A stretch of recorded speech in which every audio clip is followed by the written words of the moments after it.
We begin this afternoon with breaking news. The sham January 6th committee is reportedly preparing to vote on urging the Department of Justice to pursue criminal charges against President Trump. According to Politico, the charges include, quote, insurrection, obstruction of an official proceeding, and conspiracy to defraud the United States government, end quote. The committee is expected to vote on these on Monday. We'll continue to monitor the story. For more on this breaking news, you can head on over to Newsmax.com or keep it right here on Newsmax TV. It's 4 o'clock in Nashua, New Hampshire. It's 1 p.m. in Vancouver, Washington. As a conservative, I naturally think that my worldview, my support for American values, my policies are superior to the anti-American, anti-freedom, anti-prosperity, totalitarian views of the left. Of course, because of my professed conservatism, you'd expect my bias. But what if I could prove the superiority of conservatism without fear or favor? The Chris Salcedo Show starts right now.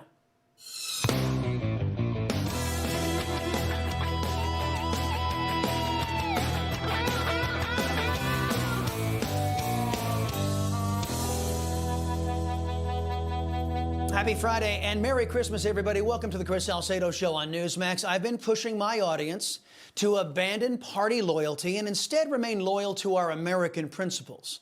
The greatest principle of all is human freedom. We say that word freedom and sometimes neglect to examine what it really means. Here in America, we have the freedom to live where we please. We have the freedom to work in our chosen profession. We have the freedom to patronize the businesses we like and the freedom to work hard and get a fair return on an honest day's work. But most importantly of all, we have the freedom of expression. We also have the freedom of the press. Because of this, the press is supposed to have standards of fairness and accuracy. The woke management at NBC has suspended that fake journalist who is really a left-wing crazy person, Ben Collins. Reports say that this unfair, liberal, biased reporter was suspended because of his, quote, editorially inappropriate coverage of Twitter CEO Elon Musk, end quote. Let me get this straight. They suspend him for that, but not for this.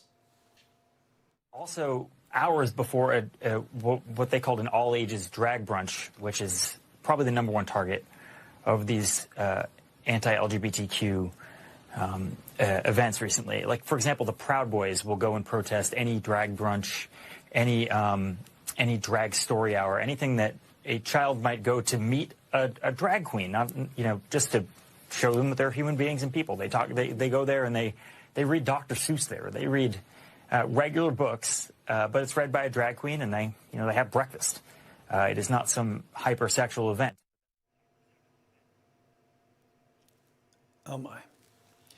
Collins jumps on television, claims that men dressed as scantily clad women is not hypersexualized, not a hypersexualized event, despite the hours and hours of videotape that we have shown that what goes on at these drag queen story hours with kids, it's nothing but sexually suggestive, inappropriately sexually suggestive acts during these shows in front of children. Who does NBC think they're fooling? By the way, Collins is supposed to be a reporter. He's not only supposed to be accurate and not lie to advance his politics, but he's not supposed to have an opinion or an agenda. But the Constitution does grant the press the right to destroy their credibility, as NBC and other press outlets have done repeatedly in service to Democrats and crazy agendas. As for the rest of us, we have free speech under our Constitution. We have the right to decry our government without government retaliating.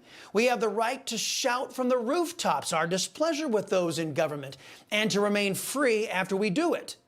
Our leftist political enemies in media and government have been working to strip away that fundamental right for those of us who oppose left-wing extremism.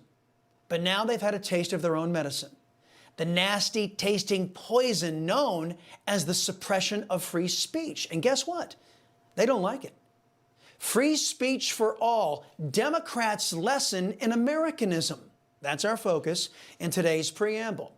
Twitter's Elon Musk has suspended a bunch of anti-American left-wing extremists who are in media, who pretend to be journalists, some of them.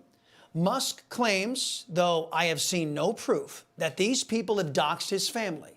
If that's true, then I think that Musk's move here is justified. Most of the biased press ignored this, but responsible media reported how an unhinged leftist plotted to kill a sitting Supreme Court justice in the wake of the Dobbs decision. That decision overturned the stupidly decided Roe v. Wade case. So if these morally bankrupt people are guilty in doxing Musk's family, the suspensions seem appropriate because left-wingers are prone to undertake extreme violence when they have knowledge like where people live. But the people who were suspended have more than their hatred of our liberty and freedoms in common. They've all been very critical of Elon Musk. Now, most of these people you won't know. Here's a partial list of the unfair, committed left-wingers permanently suspended by Elon Musk from Twitter. CNN correspondent Donnie O'Sullivan, New York Times technology reporter Ryan Mack, Washington Post reporter Drew Harwell, The Intercept so-called journalist Micah Lee, Voice of America correspondent Steve Herman, Mashable writer Matt Binder, former MSNBS left-wing loon Keith Olbermann, and former Vox fake journalist Aaron Rupar. I have to admit that for a brief moment, I felt a bit of satisfaction upon hearing that these enemies of human freedom had lost their ability to spread their bile. Indeed, when Twitter was exclusively in communist hands, many of the people listed there celebrated the suppression of free speech that Twitter was dishing out to conservatives. Now that they have had their voices silenced, now that they have been cut off from spreading their point of view to an audience that is arguably bigger than their TV or readership audience, these left-wingers are crying foul. All of a sudden, the same people who celebrated a private company colluding with big government to steal people's First Amendment right of free speech, they are now screaming for their right to be heard. With quite possibly the first sign of a cogent thought, the likes of Keith Olbermann and Aaron Rupar might, and I have to stress might be seeing the value in free speech for all, because the minute you give the power to government or anybody else to steal rights, you never know when that power will be turned against you. That's the wisdom of our founding fathers.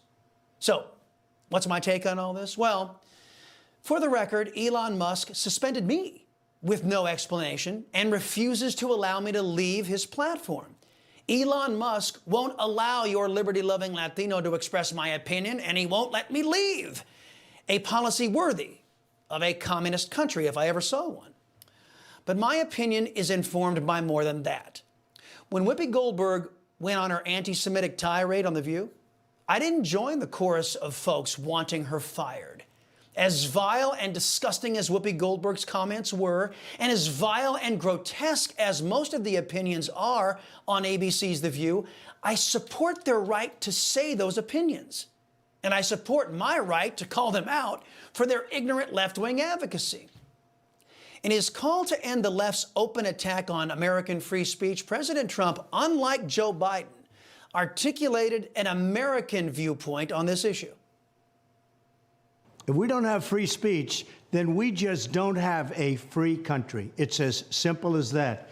If this most fundamental right is allowed to perish, then the rest of our rights and liberties will topple, just like dominoes, one by one. They'll go down.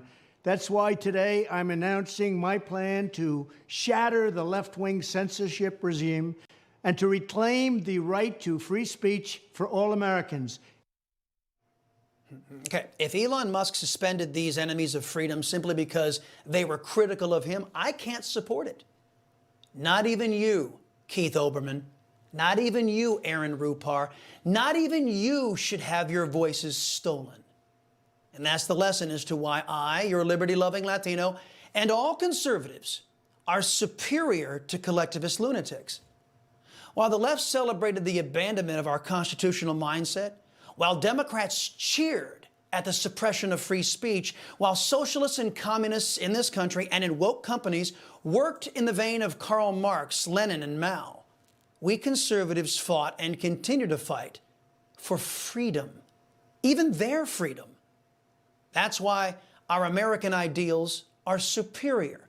Free expression, debate, and discourse leads to better solutions, compromise, and prevents the violence that has become the hallmark of BLM, Antifa, eco-terrorists, and the rest of the American left. To Elon Musk, I say this: don't be Keith Olbermann or Aaron Rupar. You won't like the human being that's looking back at you in the mirror. Oh, and let your liberty-loving Latino go. Until you purge the communist elements from your platform, I promise you I won't be back.